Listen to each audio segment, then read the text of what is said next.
Oke guys, welcome back to Daily Charting with Toshi, di mana kita akan daily chart your favorite cryptocurrencies. Dan sekarang kita masuk ke DCWT sesi kedua, di mana di sesi kedua ini kita akan lebih membahas komen, ya. Dan yang kedua kita akan charting altcoins. Nah, tetapi sebelum kita charting altcoins, gue ingatkan lagi, malam ini kita akan keluar satu data penting dari US jam setengah 9 malam, ya. Setengah 10 malam. Jadi kalau buat yang punya posisi futures sudah dekat-dekat jam segini atau US market open, ya. Nah, boleh pertimbangkan untuk tutup posisi kalau belum kena target TP. Nah, sekali lagi nih, sebelum kita masuk ke komen, gue ingin pembahasan lagi update sedikit mengenai Bitcoin. Ini ada satu hal yang cukup unik ya, dalam beberapa hari ke belakang sampai dari tanggal 17 sampai sekarang, sepertinya daerah 59.500 ini ada sesuatu deh. Karena lu bisa di sini ya, daily open, daily close, open, close, open, terus-terusan di daerah sini. 59.500 kalau kita bulatkan. Cukup unik. Kenapa berhenti terus di situ? Ya? Apakah ini akan menjadi satu struktur resisten? Ya, jadi MA20-nya sedikit di-ignore gitu ya. Ini aja jadi resisten dan mungkin turun. Ya. Jadi daerah konsolidasi, we don't know. Nah, tapi kalau gua sih yang lebih makronya ya jelas itu adalah BSB dan struktur yang pecah kemarin di tanggal 29 ya 29 dan awal Agustus lah begitu di daerah sini nih ya. Pecah di sini. Jadi ada possibility untuk bisa reversal begitu. Nah, tetapi buat lo yang sudah udah dengar DCWT kita beberapa hari lalu ya, kita udah pernah bahas bahwa kalau reject 2 kali atau lebih gitu ya oleh BSB, kecenderungannya itu akan membuat at least lower low ya. Jadi akan ada terjadi weekly close di bawah dari 55.800 kalau secara statistik. Jadi kalau gue pribadi mendingan siapin possibility terjadi seperti itu. Kalau enggak ya udah berarti mungkin skenario yang lebih bullish begitu, dia bisa reclaim karena pada faktanya ada juga sih skenario yang dia bisa mereclaim setelah reject berkali-kali seperti di sini. Tetapi normalnya ya normalnya sih kalau dia nggak ada bensin fundamental tertentu reject ya turun begitu. Nah, kalau nggak salah tuh kemarin waktu gue lagi lihat-lihat channel YouTube, kalau nggak salah ada yang pernah sempat nanya, Bang, lu main scenario jadi bullish lagi kapan bang? Ya, nah berarti lu nggak dengerin dengan baik nih ya.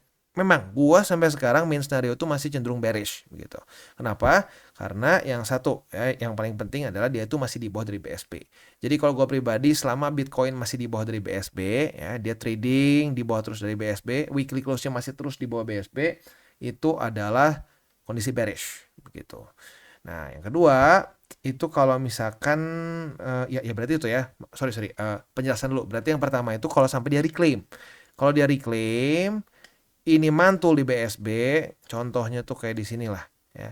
Contohnya tuh kayak di sini nih ya, reclaim mantul ya, mana lagi? Reclaim mantul. Nah, itu kita sudah jadi main scenario bearish. Main scenario bullish ya. Tapi kalau cuma reclaim dan gagal mantul sama seperti yang terjadi di sini, belum ya. Makanya gue udah bilang kan berkali-kali di sini.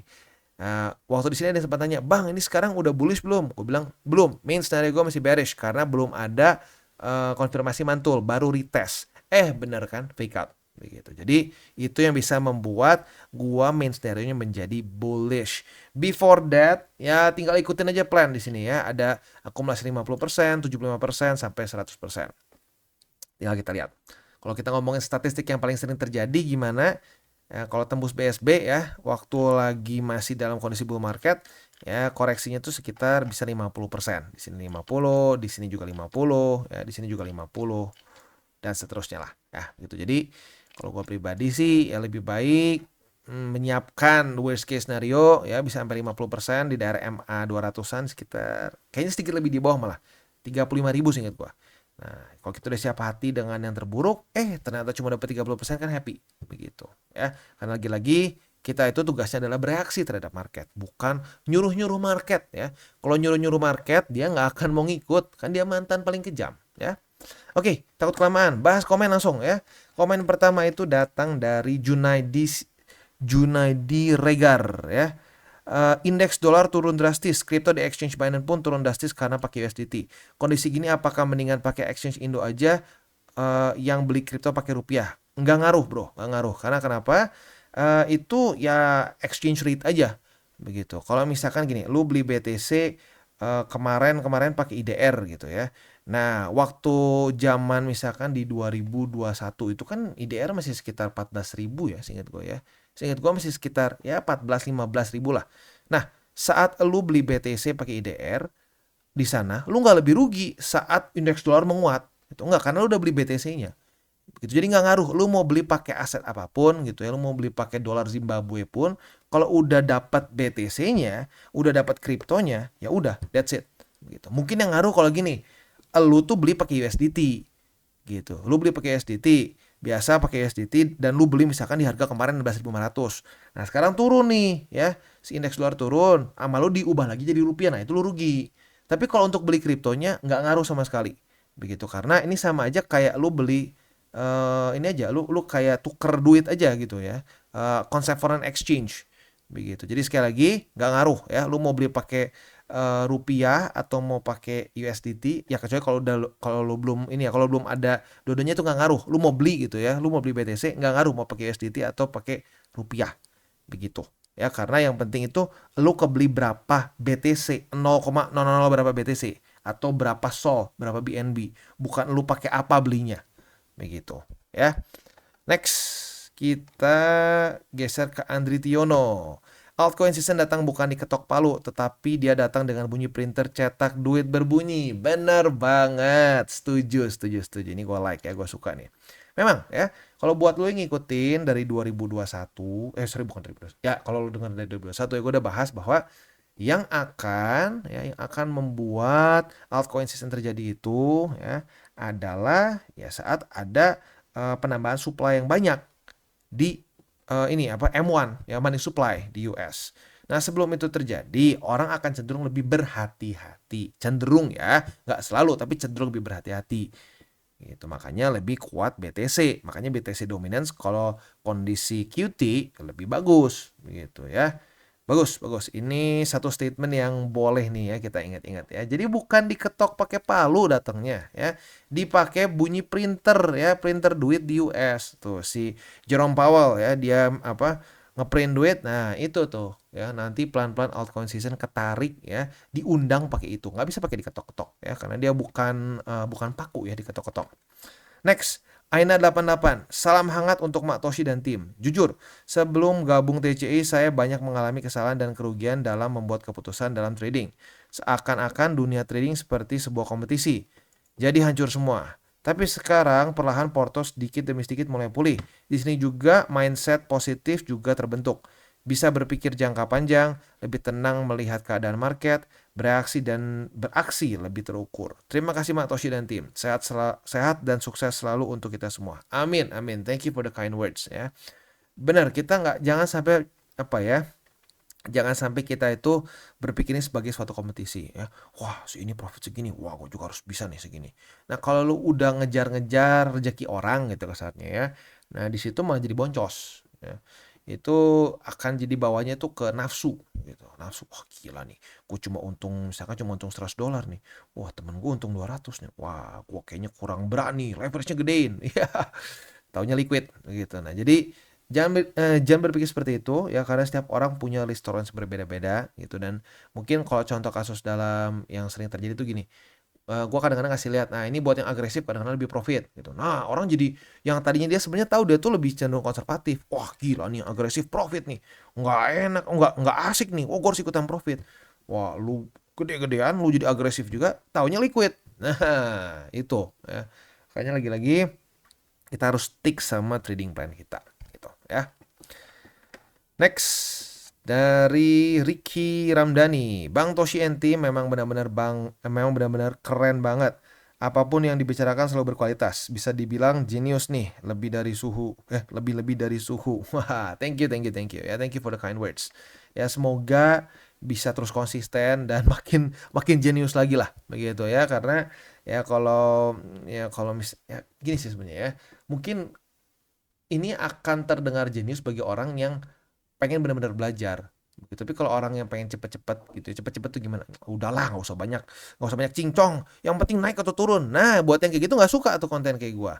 Itu karena bentuknya tuh mereka yang penting udah gue pengen cepet nih, gue pengen apa namanya, pengen cutting corners gitu, kok gue pengen cheat gitu. Kalau main tuh ya, kalau ingat zaman dulu main GTA gitu ya, waktu lu main di PS gitu, wah lu mainnya pakai cheat gitu. Nah, ya kalau di itu pakai cheat bener asik cepet. Nah, kalau di trading lu pakai cheat tuh justru sebenarnya nggak akan profit, malah ujung-ujungnya boncos lagi karena lu sebenarnya cheatnya itu bullshit begitu. Wah, dengan begini bisa lebih cepat kaya. Ya, ya silakan gitu. Setiap orang yang berjualan akan lebih cepat kaya, ujung-ujungnya malah apa? Cepat miskin. Begitu. Ya.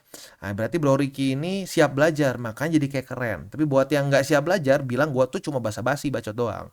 Gitu. Jadi, ya bagus ya. Ini namanya lu siap belajar. Next, dari Marty Press ya.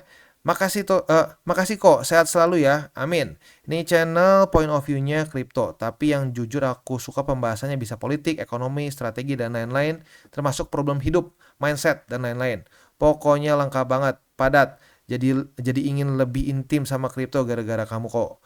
Tak takut dam, tak jemawa pam. Jangan dikte market, tugas kita bereaksi terhadap market. Mantul kok, Kamsia. Siswamu baru 2 bulan kok, baru sadar dan merenung. Sekarang tertarik TA dan news. Kamsia. Thank you for the kind words ya. Ya ini yang gue suka. Ya, ini gue suka berarti lu benar-benar pengen, haus, pengen belajar begitu. Karena kalau mau ngomong ya, kalau kita mau ngomong ini faktanya aja gitu ya. Terlalu banyak orang-orang yang ceritanya pencinta kripto, yang trading kripto itu hanya berpikir untuk pokoknya gue pengen kaya secepat mungkin kalau bisa dari kemarin. Nah, tapi kalau kayak begitu seperti yang gue tadi ngomong, malah ujungnya boncos lagi. Nah, jadi ya ini ya, kalau mau dibilang salah satu mindset yang paling penting lagi ini satu ya. Jangan dikte market, ya. Tugas kita bereaksi. Kalau kita udah tahu kayak begitu cara kerjanya, nah kita nggak akan stres. Ya gitu, kita nggak akan stres, ya. Nice. Next dari Asgard 2019 ya. Makasih Bang, keren penjelasannya. Saya banyak belajar dari Abang dari sisi manajemen emosi dan data dan fakta. Yes, benar.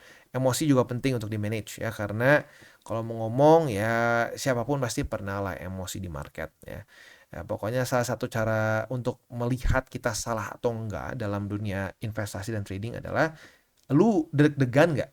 Kalau lu deg-degan ya, lu buka posisi, lu DCA, lu buka posisi futures maupun spot lah gitu ya, deg-degan, nggak bisa tidur, wah gitu ya. Nah itu berarti satu, itu salah. Itu pasti over leverage. Karena kalau lu nggak over leverage, lu nggak akan deg-degan. Begitu ya. Nah data dan fakta itu lagi-lagi, kalau menurut gue yang membuat kita itu jadi lebih cenderung benar. Gitu. Jangan pakai emosi, jangan baper, jangan bawa perasaan kebanyakan ya.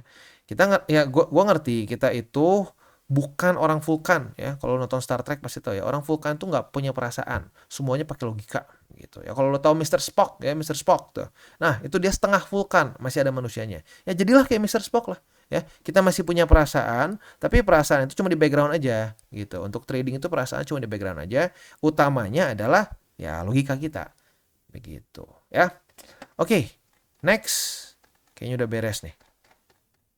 Oke, ya udah beres. Sekarang kita akan masuk ke ini lagi ya. Kita akan bahas dikit mengenai indeks dolar dulu ya. Indeks dolar ini lagi-lagi kita bisa lihat terus-menerus turun ya.